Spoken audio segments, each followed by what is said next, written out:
어떤 교회가 건강한 교회입니까? 사람이 많이 모이는 교회인가요? 물론 사람들이 많이 모이는 데는 그만한 이유가 있겠지만 수적으로 많다고 해서 반드시 건강한 교회는 아닙니다. 사실 사람이 많고 적음이 문제가 아니라 주님이 기뻐하시는 교회, 주님께서 복을 부어주시는 교회가 건강한 교회인데, 바로 그런 교회 중에 하나가 오늘 본문에 나오는 예루살렘 초대교회입니다. 그렇다고 해서 예루살렘 교회가 전혀 문제가 없는 완벽한 교회였나? 그렇지는 않습니다. 교인들 중에 성령을 속이다가 죽은 사람들이 있었습니다. 과부의 구제 문제로 교인들이 헬라파, 시리파로 갈려져서 자칫하면 교회가 분열이 될 수도 있었습니다. 주님께서 땅끝까지 증인이 되라 하였는데 구원은 우리 유대인에게만, 이런 좁은 생각을 가지고 유대인들끼리만 교제하고 유대인들에게만 복음을 전하다가 스데반의 순교 사건이 일어나기도 했습니다. 그리고 외적으로는 종교주의자들이 걸핏하면 사도들을 체포하고 감옥에 가두고 채찍질하고 신문했습니다. 이렇게 안팎으로 어려움도 많았지만 예루살렘 교회는 주님께서 날마다 그 수를 더하는 그야말로 복받은 교회였습니다. 그 교회는 다락방에 모여서 120명이 열심히 하나님이 약속하신 것을 기다리며 기도하다가 성령을 충만히 받음으로 시작됐습니다. 그들은 성령의 그 강권적인 역사, 성령이 시키는 대로 방언하기 시작했어요.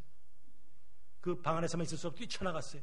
길거리에서 외쳤습니다. 때마침 오순절인지라 전 세계에서 디아스포라 유대인들이 모여든 그 상황 속에서 담대하게 각국 나라 말로 그들은 복음을 증거했습니다. 그들의 모습을 보고 저 친구들이 아침부터 술을 퍼먹고 주정하는구나 하는 그런 비방을 받기도 했습니다. 그런데 성령 충만한 베드로가 제시하는 그 복음을 듣고 가슴이 막 찔립니다. 형제들아, 우리가 어찌할꼬? 탄식하는 자들에게 회개하고 예수 그리스도 믿고 세례를 받고 죄의 사함을 얻어라 선포했더니 그들 중에 3,000명이 세례를 받았습니다. 자, 예루살렘 교회 성장은 이 교회에서 저 교회로 움직이는 그런 수평 성장이 아니라 전혀 예수님을 알지 못하고 믿지 않던 자들이 예수님을 믿음으로 모인 회심 성장의 아주 대표적인 그런 교회가 됐습니다. 오늘 본문은 사실은 뭐 설교나 성경 공부를 통해서 아주 많이 보고 듣고 또 나름대로 안다고 하는 그런 부분이죠. 장래 20주년을 맞이하면서 앞으로 우리 교회가 나가야 될 그 방향이 바로 이 본문 속에 잘 담겨져 있기에 살펴보면서 정말 성경의 기초에 든든히 세운 교회, 이민사회의 본이 되는 그런 교회를 우리가 함께 만들어가기를 원합니다. 자, 이 예루살렘 교회의 특징이 무엇인가 하는 거죠. 근데 교인들 어때요? 이제 막 신앙생활하기 시작한, 그야말로 걸음마를 시작한 영적인 어린아이들로 구성된 교회였어요. 오늘 42절과 46절에 보면 힘쓴다 하는 말이 나옵니다. 이 문법적으로 미완료형이에요. 그 미완료는 무슨 뜻입니까? 과거의 어떤 지속적이고 반복적인 행위를 강조합니다. 그러니까 어쩌다 마음이 도곤도곤해서 한번 해볼까? 한번 일해볼까? 시간이 남으니까 한번 가볼까? 이래서 힘쓴 것이 아니라 지속적으로 계속해서 힘썼다는 의미입니다.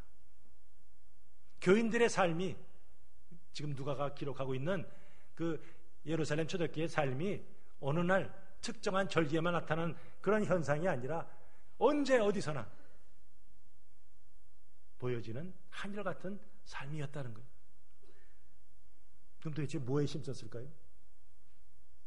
첫 번째로 그들은 모이기에 힘썼습니다.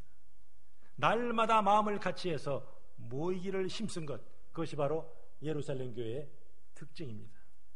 자, 대급으로 많은 사람들이 모일 때는 성전에서 모이고, 흩어져서는 각 가정에서 모였습니다. 자, 그 당시에는 오늘같이 무슨 스타디움이 있고 체육관이 있고 이렇지 않아요. 그러니까 많은 인원을 수용할 장소는 사실은 성전밖에 없었습니다.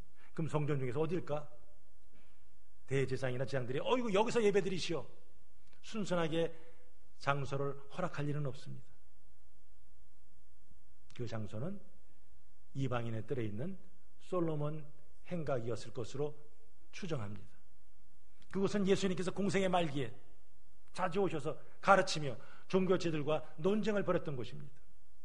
바로 초대교인들도 바로 그곳에서 기도하고 사도들의 가르침을 열심히 받았습니다. 자, 요즘도 성장하는 교회는 사실은 다 모이기를 힘쓰는 교회죠. 초대교인들처럼 날마다 모이지를 못한다 할지라도 적어도 우리가 정기적으로 이 주보에 나오는 이런 정기적인 모임에는 좀 참석해야죠. 교회당은 주일에만 한 번 오는 곳이 아닙니다. 물론 살다 보면 바쁜 일이 생길 수 있고 몸이 안 좋을 수도 있어요. 직장이나 가게 문 닫는 시간이 좀 늦어질 수도 있습니다. 아이를 빨리 재워야 되는데 시간이 여의치 않을 수도 있고 교회당이 집에서 몰 수도 있어요. 그러나 많은 경우에는 사실은 우선순위의 문제죠. 저희 집 근처에 어떤 권사님도 저 올바인의 베들교회 다닙니다.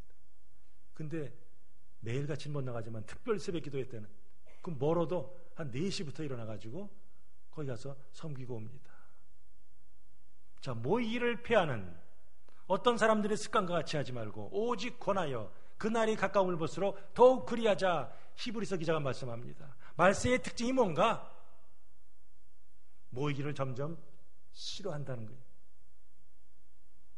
그렇다면 저와 여러분도 어떻습니까? 말세의 풍조를 따라가겠습니까? 우리도 모이기를 힘써야죠. 새벽에 모이기를 힘쓰고 주일 예배, 수요 예배, 목장 모임, 무슨 기도회 모이기를 힘써야죠. 다시 쉽지 않아요. 사실 모이는 것도 훈련입니다. 주보를 참조하시면서 교회에 어떤 행사가 있나, 어떤 활동이 있나 한번 점검해 보시고, 그리고 자기 스케줄을 잡으시기 바랍니다. 스케줄을 먼저 잡고 겹치네, 뭐 아무런 생각 없이 툭 하면 교회 행사 빠지는 거 별로 덕스럽지 않습니다. 오늘 본문에 의하면 모이기를 힘쓰는 교회를 주님께서 기뻐하시고 그 수를 더하십니다. 예루살렘 교회의 특징은 힘쓴 교회였어요. 도대체 그들이 어디에 힘썼을까? 42절을 보면 그들이 사도의 가르침을 받아 서로 교제하고 떡을 떼며 오로지 기도하기를 힘쓰니라. 우리말 번역에는 힘쓰니라가 제일 뒤에 있어요. 그러나 헬라 원어에는 앞부분에 있어요. 힘쓴다. 어디에 힘썼을까? 4가지. 여기는 보면 가르침받고 교제하고 떡을 떼고 기도하기 동사로 나오지만 원어에는 전부 명사로 되어 있습니다. 사도들의 가르침에 힘을 썼고 교제에 힘을 썼고 떡을 떼매 힘을 썼고 기도에 힘을 썼더라. 이것이 직역입니다. 자, 제일 먼저 그 힘쓴 것이 제일 먼저 등장하는 게 뭐죠? 사도들의 가르침. 자, 가르침이 제일 먼저 언급됐다는 것은 예수님을 영접한 성도들이 제일 먼저 해야 될 것이 뭐냐? 제일 먼저 힘써야 될 것이 바로 가르침을 받는 일이라는 거죠. 이제 막 생겨난 교회, 아직도 교인들은 진리의 말씀에 굳게 서지 못했습니다. 더구나 이들은 대부분이 유대인들이 구약에 나오는 여호와 하나님은 알지만 그러나 예수 그리스도를 통한 하나님의 구원의 사역에 대해서는 그들은 이해가 부족했어요. 예수님은 승천하시면서 모든 족속으로 제자를 삼으라 명령하셨습니다. 어떻게 제자 삼나? 소형 공부 시간에 다 배웠죠. 어떻게 제자 삼으라 그랬어요? 가라 그랬어요. 첫 번째, 가서 복음 전하고, 그래서 그들을 회개시키고 믿게 해서 믿은 자들을 두 번째 뭐 하라고요? 세례를 베풀라 그랬어요. 그러나 세례받은 것은 이제 믿는 자가 되어져가는 첫 과정입니다. 그 믿는 사람도 어떻게 합니까? 이제 계속해서 가르치는 거죠. 내가 너에게 분부한 모든 것을 가르쳐 지키게 하라. 이 명령에 순종해서 사도들은 열심히 말씀을 가르쳤어요. 그 사도는 어떤 사람들입니까? 3년 동안 예수님과 함께 다니던 사람이에요. 예수님의 삶과 예수님의 죽음과 부활의 산 증인들입니다. 그들이 누구에게 보고 듣고 책 보고 전하는 게 아니라 그들은 직접 보고 들은 바 그것을 전하보니 그들의 가르치면은 권위가 있었어요. 그들의 가르치면은 능력이 있었어요. 듣는 사람들의 가슴이 꽝꽝 칩니다. 이렇게 사도들이 가르침에 힘쓴 결과 예루살렘 교우들의 생각이, 그들의 행동이 짧은 시간에 놀랍게 변화가 됐습니다.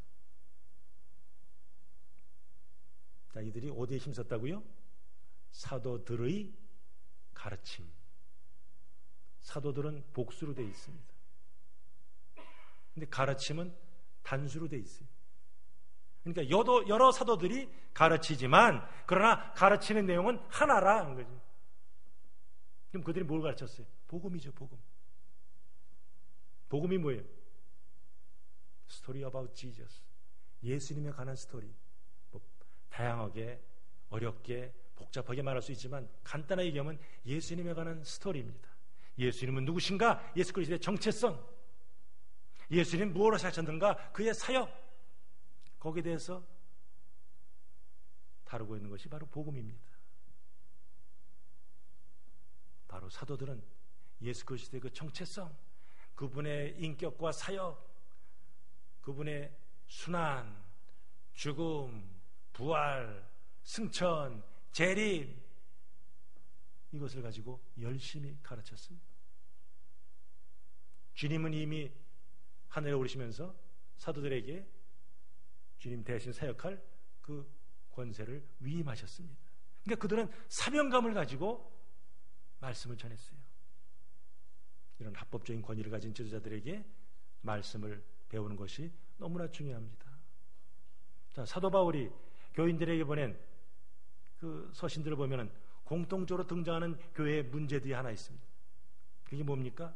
교회에 가만히 들어온 거짓 선생들, 그들의 잘못된 가르침에 일부 교인들이 미혹이 되어서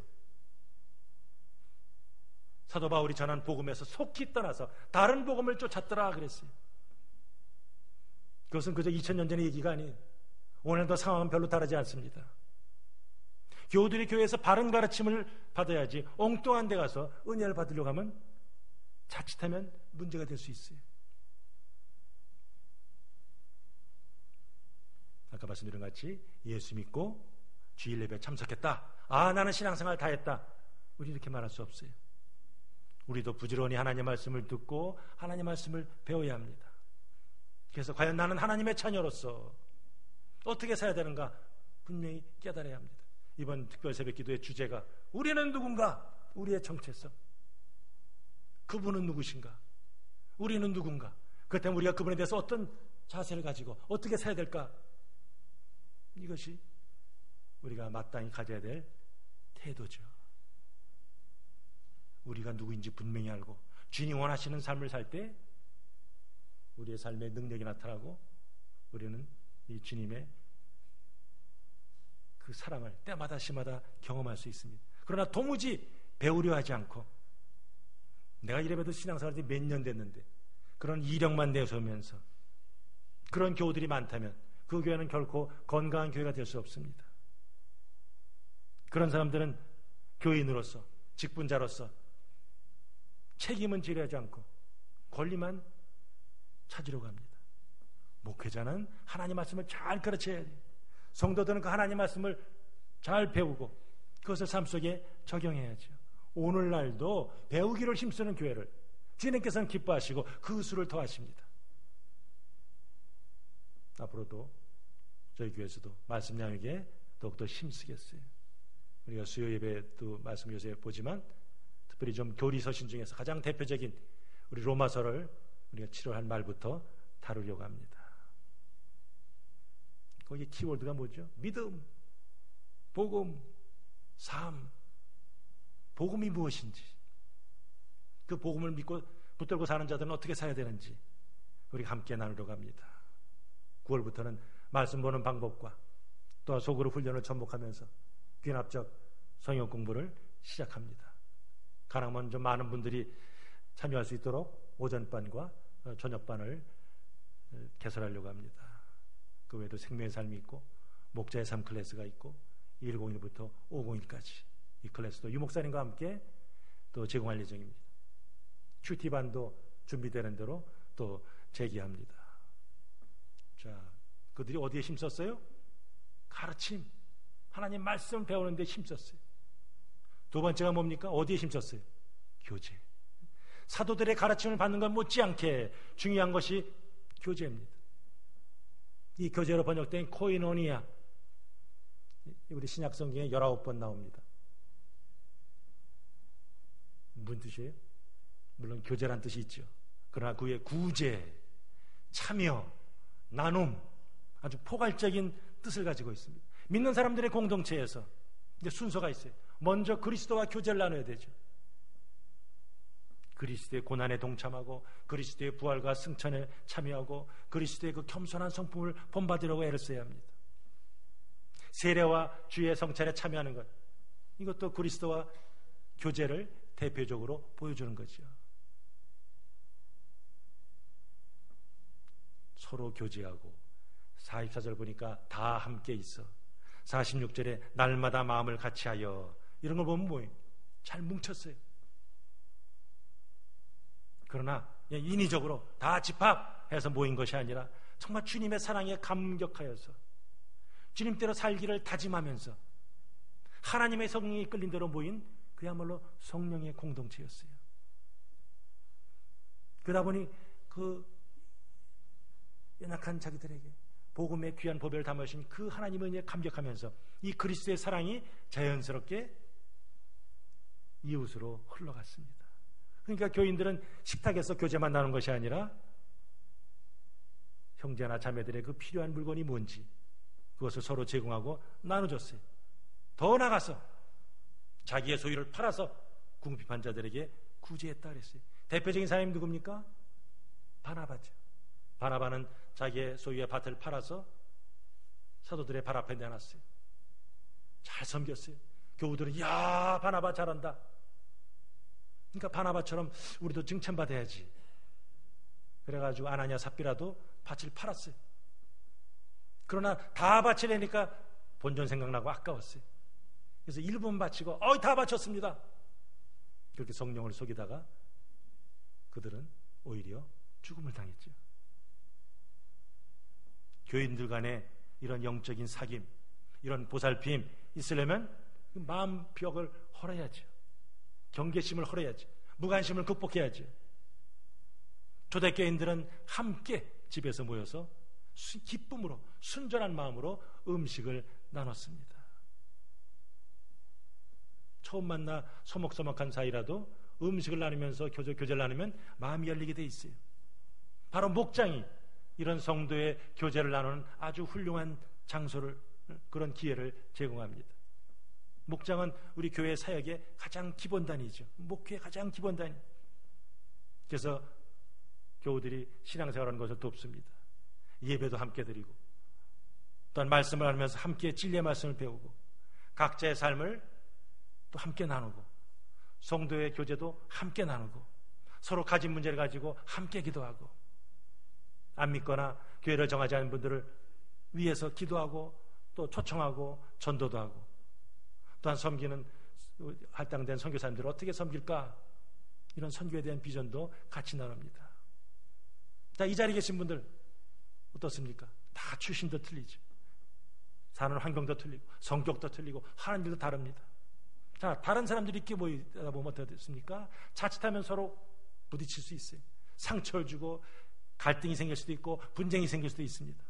그런데 초대교회도 그런 일이 있었지만 그러나 그들은 그것을 다 극복하고 서로 세워주고 섬기는 아름다운 공동체를 이루었어요. 그렇다면 저와 여러분들도 바로 이 예루살렘 초대교회를 본받아야죠. 내가 아파서 며칠 동안 오지 않았는데 아무도 전화하는 사람 없어. 그렇게 불평하기 전에 바꿔서 내가 다른 사람들을 얼마나 섬겼나 한번 돌아봐야죠.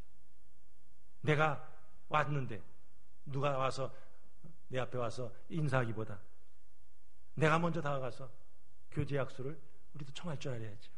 근래 저희 교회 새가족들이 많아졌습니다. 새가족들이 오면 서먹서먹하게 돼 있어요. 또 소외감을 느낄 수도 있어요. 그러나 즐겁게 맞이하면서 사랑을 나누는 이런 교회가 돼야죠. 오늘 오후 예배 마친 후에 교제를 한번 연습하시기 바랍니다. 이렇게 교제를 힘쓰는 교회를 주님께서는 기뻐하시고 그 수를 더하더라. 오늘 누가는 적고 있습니다. 자, 세 번째 어디에 힘을 썼어요? 떡을 땜 그랬어요. 여기서 떡을 떼는 거는 단순히 식사하는 것 그 이상의 의미가 있어요. 우리 예수님께서 당신을 가리켜서 인자 이런 말을 하죠. 근데 영어 성경에 뭐로 되어 있어요? The Son of Man. 인자 앞에 정관사 the가 붙어 있어요. 이게 무슨 뜻입니까? 인자는 원래 뜻이 뭐예요? 그냥 사람이죠, 사람. 그러나 예수님은 당신을 가리켜 말할 때 그 사람, 그 인자 하고 소개합니다. 다니엘이 예언했던 구름을 타고 오시는 그분, 그 인자, 그 사람이 바로 나다 하는 예수님은 분명한 자기의 정체성이 있었어요. 자, 오늘 여기도 떡 앞에 정관사 너가 붙어 있어요. 그 떡. 그럼 뭡니까? 그냥 아무 떡이, 아무 음식이 아니죠. 주의 만찬을 기념하는 의식이 거기 포함되어 있어요. 떡을 가져 감사기도 하시고 떼어 그들에게 주시며 이르시되 이것은 너희를 위하여 주는 내 몸이라. 너희가 이를 행하여 나를 기념하라. 초대교회 교인들은 모일 때마다 찢기신 몸과 흘리신 피를 기념하면서 주님께서 이와 같이 희생하셨구나. 이와 같이 주님께서 목숨 바쳐 우리를 사랑하셨구나 하는 것을 그들은 모일 때마다 기억하고 또한 감사했습니다. 그래서 그들은 불러주시고 또 구원을 주신 하나님을 기억하면서 성찬을 나누고 또한 애찬도 나눴어요. 애찬은 요즘으로 따지면 예배 후에 드리는 식사 비슷하다겠어요. 그런데 친교 어떻습니까? 교회가 크면 큰 대로, 작으면 작은 대로 이 친교 준비 어떻게 할 것인가 다양한 의견들이 있죠. 여러 가지 이유를 들먹이면서 친교 준비 부담스러워 하는 분도 있어요. 하기는 하지만 이게 너무 순서가 자주 돌아와 불평하는 분도 있어요. 그러나 또 맡기면 맡기는 대로 묵묵히 감당하는 분들도 있습니다. 자, 주일이면 다 편히 쉬고 싶은데 부엌에 들어가서 열심히 쓸고 지지고 볶고 이거 식사 준비한 이유가 뭡니까? 바로 교우들끼리 서로 교제하고 신교를 나누기 위함입니다. 친교 생활도 친교도 이 교회 생활 중에 엄연히 뺄 수 없는 중요한 부분입니다. 초대교인들은 날마다 성전에 함께 모여서 예배드리고 흩어지면 집에 모여서 또 거기서도 떡을 떼며 하나님께 예배드렸어요. 자, 은혜를 받고 성령으로 충만하게 되니까 그들은 언제 어디서나 보일지라도 자연스럽게 그리고 진심으로 영과 진리로 하나님께 찬양과 영광을 돌릴 수 있었어요. 이게 바로 초기 기독교 공동체의 모습이지만 우리가 회복해야 될, 늘 간직해야 될 교회의 모습입니다. 예배드리기를 힘쓰는 교회를 하나님께서는 기뻐하시고 그 수를 더하십니다. 자, 마지막으로 그들이 어디에 힘썼어요? 기도. 잘 아시는 대로 예루살렘 초대교회는 기도로 시작된 교회입니다. 예루살렘을 떠나지 말고 내가 너희들이 약속한 그것을 받을 때까지 기다려. 주님께서 말씀하셨습니다. 그들은 그 성령을 받기 위해서 사도들 그리고 평소에는 예수님 제대로 인정하지 않고 거들떠보지도 않았던 예수님의 동생들까지도 예수님의 어머니 그리고 평소에 예수님을 정석과 섬겼던 그 여성들이 그 여인들이 함께 모여서 그 120명이 마가의 어머니 다락방에서 전혀 기도에 힘썼어요. 다른 유다가 자살했습니다. 자, 12명 중에 한 명이 빠졌네. 이거 어떻게 채우지? 그 자리를 메꾸기 위해서 그들은 함께 하나님께 기도했어요. 언제 기도했어요? 유대인들은 3시, 6시, 9시 요즘 따지면 오전 9시 정오 오후 3시에 기도했습니다. 우리 사도행전 3장에 보면 베드로와 요한이 기도 시간이 되어서 성전 미문을 지나가죠. 그때 몇 시였어요? 9시. 요즘은 따지면 오후 3시에 기도하러 가다가 남에서부터 안진뱅이 된 자를 만나고 그를 고치는 스토리가 나오죠. 물론 기도의 자세, 기도의 내용은 일반 유대인들과 다르죠. 그들은 예수의 이름으로 간절히 기도했어요. 우리 주님께서 공생의 기간 동안에 기도에 대해서 여러 권면하셨습니다. 내 이름으로 무엇이든지 내게 구하면 내가 행하리라. 약속이죠. 구하라 주실 것이요, 찾으라 그러면 찾을 것이요, 문을 두드리라 그러면 열릴 것이니 하면서 계속해서 두드려라, 계속해서 찾으라, 계속해서 구하라 주님 말씀하셨어요. 그 말씀을 기억하면서 이 초대교인들은 간절하게 한 균형께 매달렸어요. 사도 바울도 그의 서신에서 기도에 대해서 언급했습니다. 쉬지 말고 기도하라. 모든 기도와 간구를 하되 항상 성령 안에서 기도하고 이를 위하여 깨어 구하되 여러 성도를 위해서 구하라 했어요. 그들은 무슨 기도 드렸겠어요? 하나님 말씀이 더욱더 왕성하게 전파되기를 원합니다. 우리 사랑하는 가족이, 우리 이웃이 주님을 영접하고 주의 말씀을 잘 듣고 신앙생활 잘하게 해 주시옵소서, 이런 기도 드렸겠죠. 오늘날도 기도는 말씀과 함께 신앙생활의 기초요, 또한 교회 성장의 원동력입니다. 새벽 기도, 합심 기도, 금식 기도, 개인 기도, 이런 것 통해서 우리가 하나님께 부르짖어야 합니다.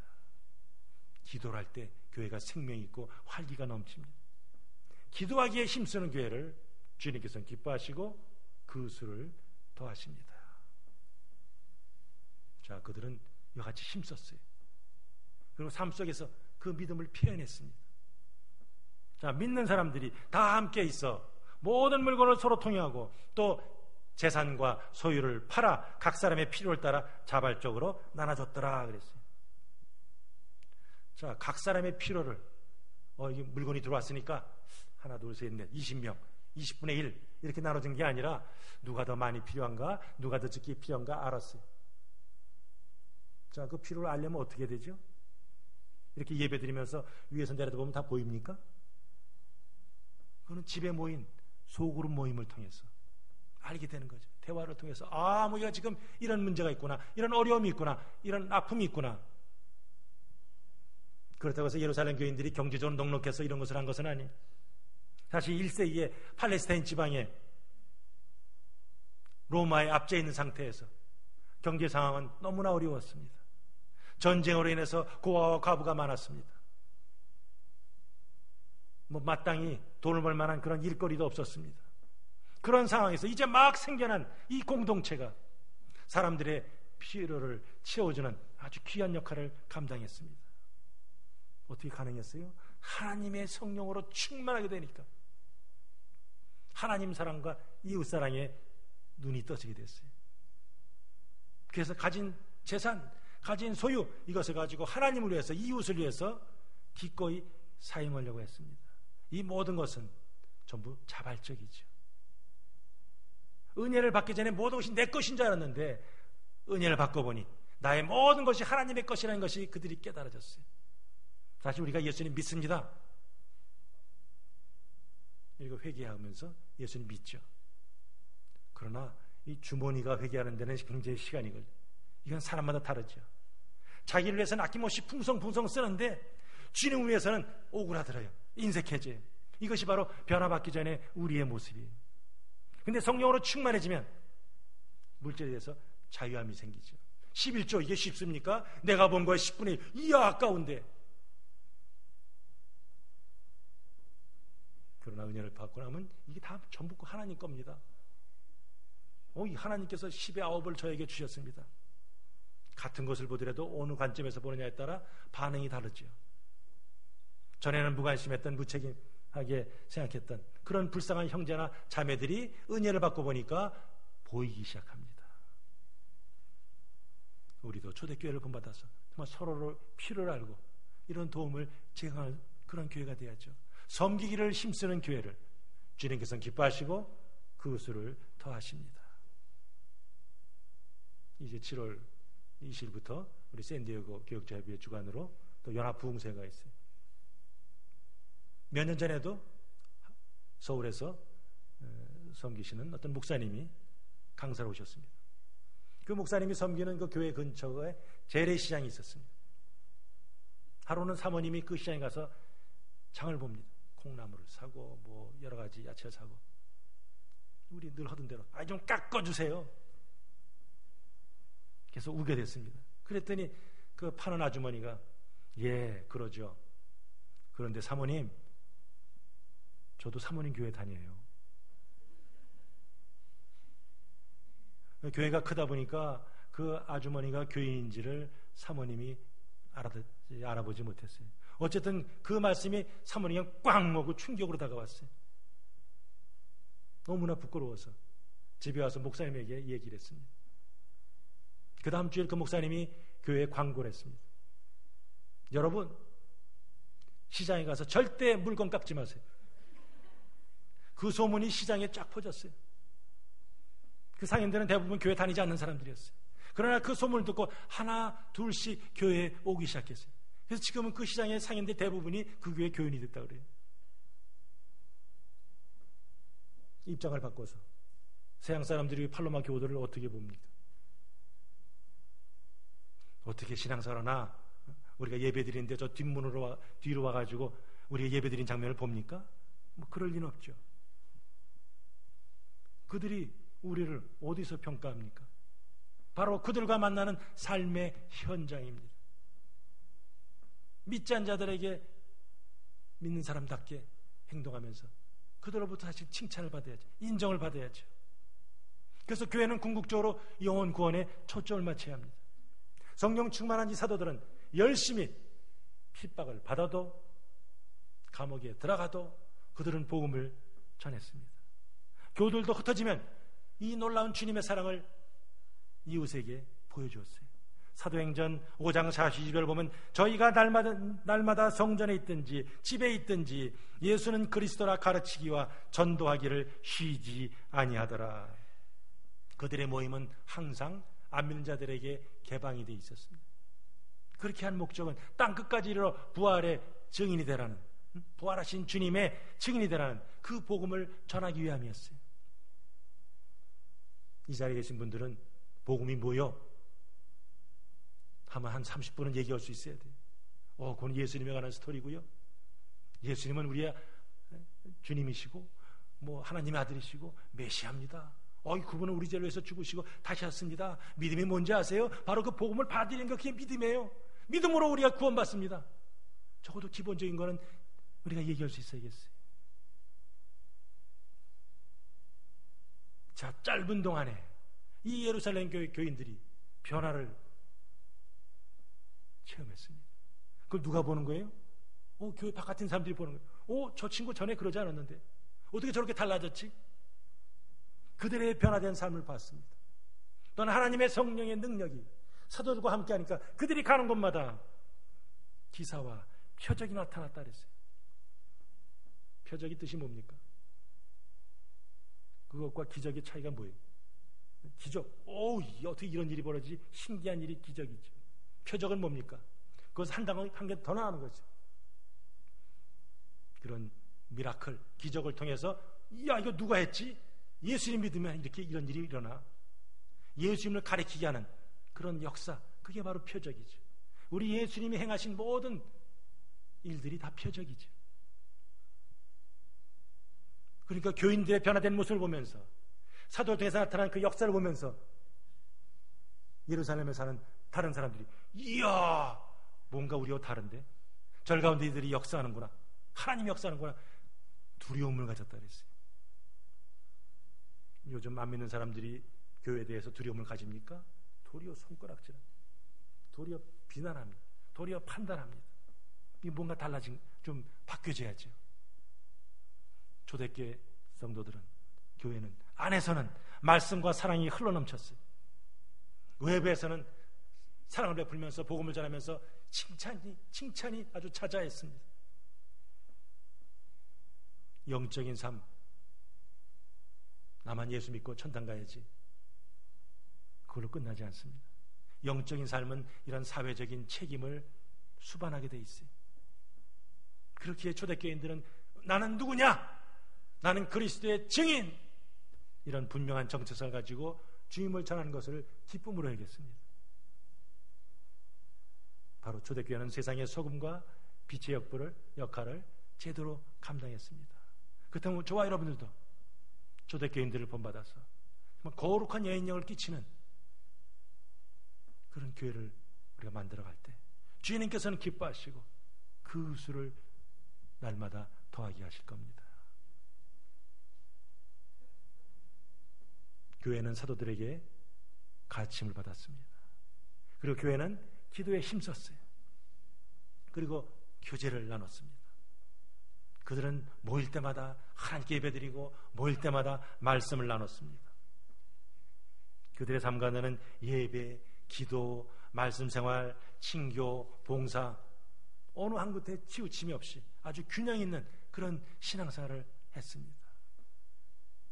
그러니까 아름다운 소문이 쫙 퍼집니다. 야, 저 예루살렘 모이는 저 예수 그리스도의 도를 쫓는 자들이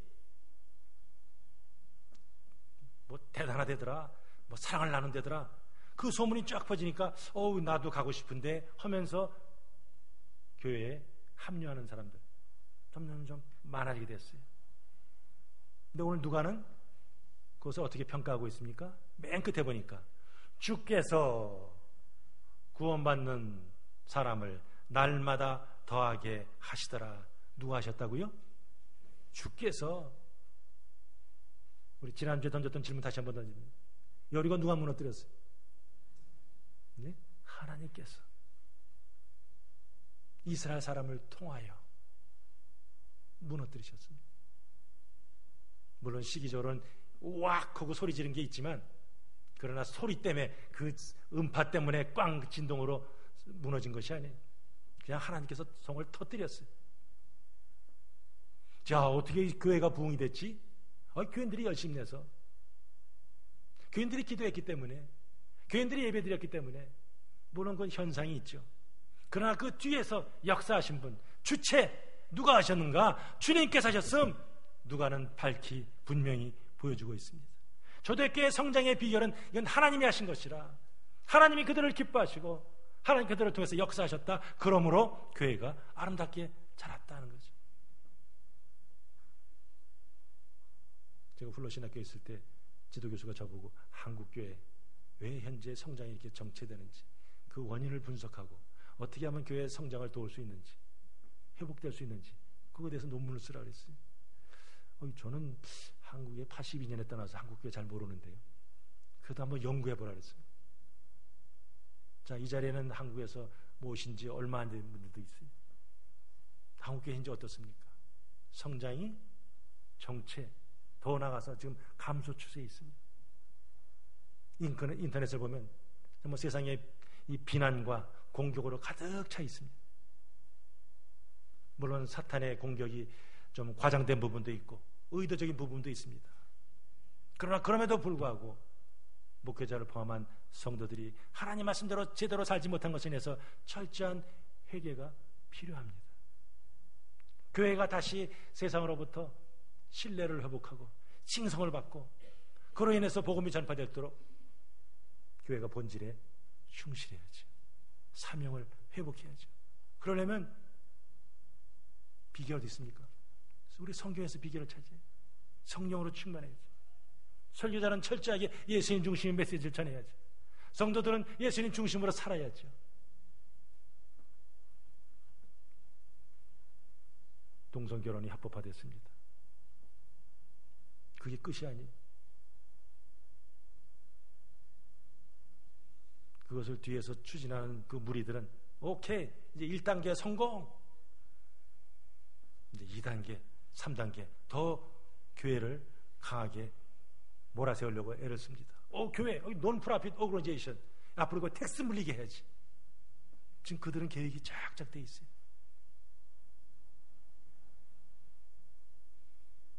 자, 그럼 속에서 우리가 어떻게 해야 됩니까? 2000년 전보다 지금이 더 신앙생활이 어렵다, 그렇게 말할 수 있습니까? 지금이 2000년보다 더 타락했다고 할 수 있습니까? 사실은 똑같아요. 앞으로 로마서 1장 우리가 살펴보겠지만 거기 보면 뭡니까? 동성애의 죄악된 모습을 바울은 아주 상세하게 기술하고 있습니다. 그때와 다를 바 없는 악한 때에 저 여러분들이 살고 있어요. 이 타락한 세상 속에서 우리는 그리스도 안에서 새로운 피조물이라, 그걸 보여줄 수 있어야 합니다. 세상으로부터 손가락질 받는 공동체, 서로에 대해서 무관심하고 헐뜯기를 일삼는 그런 공동체, 그렇다면 교회라 부를 수가 없습니다. 이 사랑이 없이 상맥져가는 이런 시대 속에서 유일한 대한 공동체, 그게 바로 교회입니다.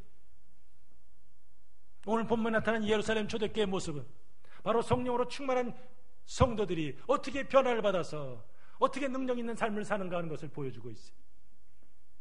하나님은 오늘도 온 땅을 두루 감찰하시면서 주님의 뜻대로 행하는 자들을 찾으십니다.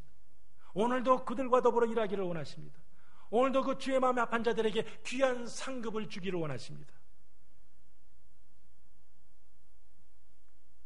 어떤 분이 교회를 결정하지 못해서 계속 방황했어요.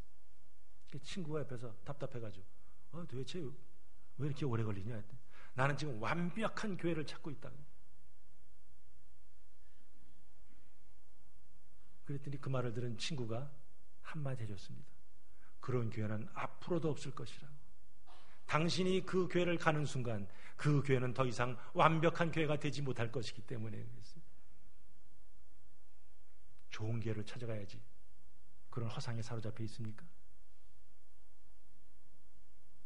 좋은 교회는 찾는 게 아니라 우리가 눈물과 기도와 섬김으로 함께 가꾸고 만들어갈 때 비로소 가는 거죠.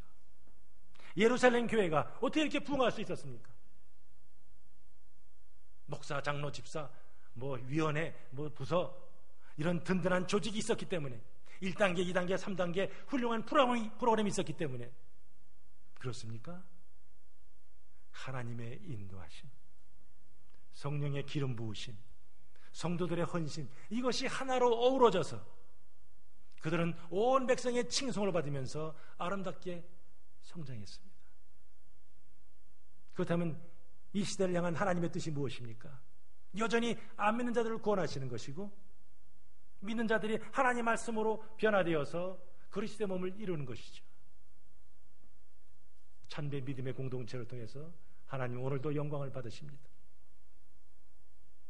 시대와 상황은 달라도 하나님이 복 주시는 교회의 모습은 여전히 같습니다.